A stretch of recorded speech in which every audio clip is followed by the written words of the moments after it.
अस्सलाम वालेकुम, मैं हूं इमरान आज़म और आप देख रहे हैं मेरा यूट्यूब चैनल इमरान आज़म व्यूज़। नाज़रीन, बलूचिस्तान में जो स्कूल बस पर हमला हुआ था दहशतगर्दों की जानिब से, खुदकश हमला, उसमें अब जो हलाकतों की तादाद 6 हो गई है। इससे पहले 4 जो है बच्चियां इसमें शहीद हुई थी, लेकिन आज मज़ीद 2 तलबा इसमें शहीद हो गए जो हॉस्पिटल में ज़ेर इलाज थे। इनमें एक बच्ची और एक बच्चा शामिल है। और इसके बाद आज जो है DGISPR और सेक्रेटरी दाखिला ने अहम तरीन प्रेस कॉन्फ्रेंस की है। तवील प्रेस कॉन्फ्रेंस थी ये, उस सब का हवाला आपके सामने रखूँगा। और फिर जो बलूचिस्तान के हवाले से अहम फैसले हुए कि अब दहशत गर्दों के ख़िलाफ़ क्या हिकमत अमली रियासत पाकिस्तान इख्तियार करेगी, चाहे वो BLA के दहशत गर्द हों या दिगर जो तंजीमें, जितने ग्रुप्स वहाँ पे बरसर पैकार हैं रियासत के ख़िलाफ़ और पाक फ़ौज के ख़िलाफ़, और जिन्हें मुकम्मल तौर पर पुष्टपनाही हासिल है भारत की राह की, उनसे अब किस तरह निपटा जाएगा। लेकिन इस सबसे पहले आपसे गुजारिश है, अगर आप मेरे चैनल पर नए हैं तो इमरान आज़म व्यूज़ को सब्सक्राइब कीजिए, बेल आइकन दबाइए, वीडियो पसंद आए तो इसे लाइक और शेयर ज़रूर कीजिएगा। अब नाज़रीन आते हैं प्रेस कॉन्फ्रेंस पे।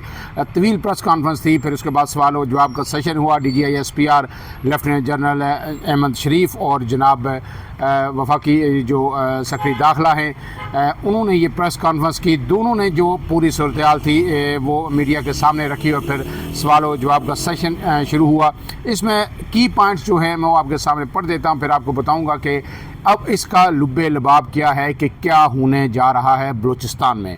क्या बलूचिस्तान में कोई लार्ज स्केल ऑपरेशन शुरू होने जा रहा है, जिस तरह आपको पता है कि साना APS के बाद 2014 में जब 150 से ज़ायद बच्चों को और टीचर्स को शहीद किया गया था, तो उसके बाद ऑपरेशन ज़रबे अज़ब लॉन्च हुआ था और फिर फुल स्केल ऑपरेशन था ये। और उसके बाद दहशत गर्दों की कमर तोड़ दी गई थी और उसके बाद फिर तवील अरसे तक आपने देखा कि पाकिस्तान में एट लार्ज अमन व सुकून रहा। लेकिन फिर उसके बाद आहिस्ता आहिस्ता दहशत गर्दों ने अफ़गानिस्तान में अपनी स्पेस हासिल करना शुरू की और वहाँ से फिर पाकिस्तान पर हमले शुरू किए। अब जो इसमें जो DGISPR और सेक्रेटरी दाखिला की प्रेस कॉन्फ्रेंस हुई है, इसमें सेक्रेटरी दाखिला ने ये कहा कि हमले का वाक़या भारतीय इंटेलिजेंस एजेंसी RA की सरपरस्ती में हुआ। पहले तो कहा गया था, लेकिन आज बाज़ाब्ता तौर पर जो इब्तदाई मालूमात, शवाहिद, इन्वेस्टिगेशन जो की गई, उसके रोशनी में आज ये पाकिस्तान ने ऑफिशियली ये मौक़िफ़ इख्तियार किया है कि खुजदार में जो स्कूल की बस पर हमला हुआ, 69 बच्चों पे हमला हुआ, ये भारत ने किया। भारत की जो प्रॉक्सीज़ बलूचिस्तान में हैं BLA की सूरत में और दीगर ग्रुप्स की सूरत में, उन्होंने ये हमला किया और ये इसमें बराह रास्त मुलव्वस हैं। इसके बाद ये कहा गया कि भारत ऑपरेशन जो संदूर है उसमें नाकामी के बाद अब जो है सॉफ्ट टारगेट्स को पाकिस्तान में निशाना बना रहा है, क्योंकि मिलिट्री टारगेट्स को जो निशाना बनाने में वो बुरी तरह नाकाम रहा और उसका जो जवाब उसको मिला, उसके बाद अब वो पब्लिक मकामात पर मासूम बच्चों को निशाना बना रहा है, आम ख़वातीन को, बुज़ुर्गों को। और बलूचिस्तान में तो तवील अरसे से आपको पता है कि ये कोशिशें जारी हैं। इसके बाद जो है DGISPR ने और सेक्रेटरी जो दाखिला है, उन्होंने पिछला भारत का तकरीबन 2 दहाइयों पर मुश्तमिल जो दहशत गर्दी का पाकिस्तान में ट्रैक रिकॉर्ड है, वो सारा जो है मीडिया के सामने पेश किया और ये बताया कि कब कब बलूचिस्तान के अंदर किस तरह लोगों को शनाख्त करके शहीद किया गया।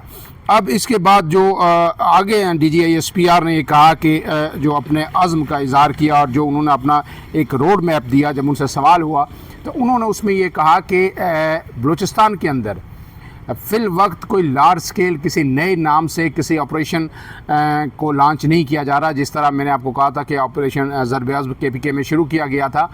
उन्होंने कहा है कि इसकी वजह यह है कि हम चाहते हैं कि आवाम के रोज़मर्रा के मामूलात डिस्टर्ब ना हो और आवाम किसी पैनिक में ना आए, और फ़ौज अपना काम मुसलसल कर रही है। और उन्होंने कहा है कि इस वक्त इसका जो फिगर मैं आपको बता रहा हूँ कि फ़ौज इस वक्त पाकिस्तान के मुख्तलिफ़ इलाकों में, ख़ास करके KPK और बलूचिस्तान में, रोज़ाना इंटेलिजेंस बेस्ड जो ऑपरेशन है वो 150 से ज़्यादा कर रही है।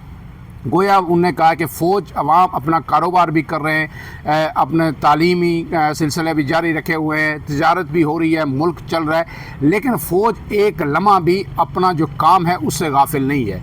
اور 150 آپریشن جو ہو رہے ہیں وہ انٹیلیجنس بیسڈ ہو رہے ہیں، اور جہاں جہاں ہمیں اپنے نیٹ ورک کے ذریعے معلومات ملتی ہے کہ یہاں پہ دہشت گرد کوئی منصوبہ بندی کر رہے ہیں، یہاں پہ موجود ہیں، فوری طور پر وہاں پہ پہنچا جاتا ہے۔ اور یہی وجہ ہے کہ اب دہشت گردوں کے گرد جو ہے جب گھیرا مزید تنگ ہو رہا ہے تو وہ سافٹ ٹارگٹس کی طرف آ رہے ہیں اور معصوم بچوں اور بیگناہ شہریوں کو نشانہ بنا رہے ہیں۔ اور انہوں نے کہا ہے کہ یہ دہشت گرد بھول جائیں جو اس کا لب لباب تھا کہ انہیں کسی بھی طور اب معافی ملے گی۔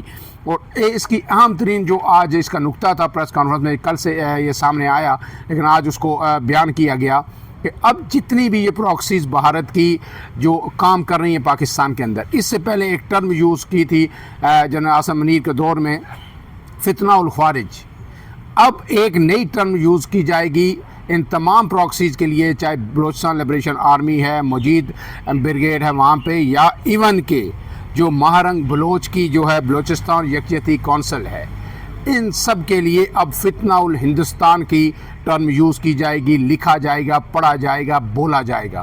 اور بار بار آج اسی نقطے پہ فوکس کیا DGISPR نے، اور اب پوری دنیا کو بھی یہ میسج دیا جائے گا، پورے میڈیا کو بھی یہ بتایا جائے گا کہ یہ فتنہ الہندوستان ہے، یہ ہندوستان کا فتنہ ہے، اور ہندوستان پاکستان کے اندر جس طرح پوری دنیا کے اندر دہشت گردی کر رہا ہے اسی طرح پاکستان کے اندر بھی کر رہا ہے۔ اور اس کے ساتھ ساتھ جناب DGISPR نے یہ کہا کہ کسی کے لیے بھی اب معافی کی گنجائش نہیں ہے، معافی کا وقت ختم ہو گیا ہے۔ اور اس میں انہوں نے حوالہ دیا، وہ آپ کے سامنے رکھ دیتا ہوں۔ انہوں نے کہا کہ مہارنگ بلوچ اور ان کی بلوچستان یکجہتی کونسل دہشت گردی کی پراکسی ہے، اور ان کے ساتھ بھی وہی سلوک کیا جائے گا جو کوئی بھی اسٹیٹ دہشت گردوں کے ساتھ کرتی ہے۔ یہ بات بالکل واضح ہونی چاہیے، اس میں کوئی شک نہیں۔ گویا جو لوگ کچھ مہارنگ بلوچ کے بارے میں جو کہہ رہے تھے اور ان کی جو بلوچستان یکجہتی کونسل ہے اس کے بارے میں کہتے ہیں کہ یہ حقوق کی جنگ لڑ رہے ہیں، انہوں نے کہا کوئی حقوق کی جنگ نہیں ہے۔ جتنے مسنگ پرسن ہیں ان میں سے اکثریت جو ہے جن کے DNA سے بھی ثابت ہو چکا ہے کہ وہ جو دہشت گرد جو مارے گئے BLA کے، ان میں وہ شامل تھے، جبکہ یہ راگ آلاپ رہے ہیں، پروپیگنڈا کر رہے ہیں کہ یہ مسنگ پرسن ہے اور انہیں جو ہے اغوا کیا گیا ہے یا فوج نے اٹھایا ہوا ہے۔ وہ دہشت گردوں کے ساتھ جا ملے ہیں، دہشت گردوں کے ٹریننگ کیمپس میں بیٹھے ہوئے ہیں، پاکستان پر حملے کرتے ہیں اور پھر وہ مارے جاتے ہیں۔ اس کے ساتھ جناب انہوں نے جو ہے تمام جو DGISPR نے ویڈیوز بھی دکھائی جو بھارت کی ویڈیوز تھیں، اور جو پھر جو ٹیررسٹ جو پکڑے گئے بلوچستان میں، جس طرح انہوں نے خواتین ٹیررسٹ تھیں، انہوں نے بتایا کہ کس طرح ہمیں جو ہے برین واشنگ کر کے ہمیں یوز کیا جاتا ہے خود کش حملوں کے لیے۔ لیکن انہوں نے کہا کہ یہ لوگ بلوچستان کا چہرہ نہیں ہے، یہ چند لوگ ہیں۔ بلوچستان کا چہرہ وہ لوگ ہیں وہ یونائٹڈ نیشنز کے اندر بیٹھے ہیں، جو عالمی سطح پر بلوچستان کے نوجوان جو ہے پاکستان کو ریپرزینٹ کر رہے ہیں اور مختلف شعبوں میں جو ہے پاکستان کا نام بنا رہے ہیں۔ انہوں نے کہا بلوچستان کے لوگ اب جان چکے ہیں، اور اب بھارت سپانسر یہ جو دہشت گردی ہے، یہ فتنہ جو ہندوستان ہے، اس کو کہیں بھی جگہ نہیں ملے گی، اور اس کو پوری طاقت کے ساتھ جو ہے کچلا جائے گا۔ اور انہوں نے کہا ہے کہ یہ جو جھوٹا بیانیہ جو لوگ پھیلا رہے ہیں، چاہے یہ بلوچستان یکجہتی کونسل ہے، دیگر دہشت گرد جو حقوق کے نام پہ، یہ بھی اب نہیں چلے گا اور اس کو چلنے نہیں دیا جائے گا۔ اب جو معصوم بچے جن کا خون بہا ہے، انہوں نے کہا کہ 51 بچے اس وقت جو ہے زندگی اور موت کی کشمکش میں مبتلا ہیں، جبکہ 6 معصوم بچے شہید ہو چکے ہیں۔ ان کے خون کا بدلہ ہر صورت ہر سطح پر لیا جائے گا۔ اور انہوں نے بھارت کو بھی یہ پیغام دیا آج ایک مرتبہ پھر DGISPR نے کہ بھارت جو ہے اپنی اصلاح کر لے۔ پہلی اصلاح انہوں نے کہا 3 مسئلے ہیں بھارت میں۔ پہلا تو ان کا مائنڈ سیٹ ہے، ہندوتا مائنڈ سیٹ، اس کو تبدیل کرنا ہوگا۔ دوسرا، بھارت کو مسئلہ کشمیر ہر صورت حل کرنا ہوگا۔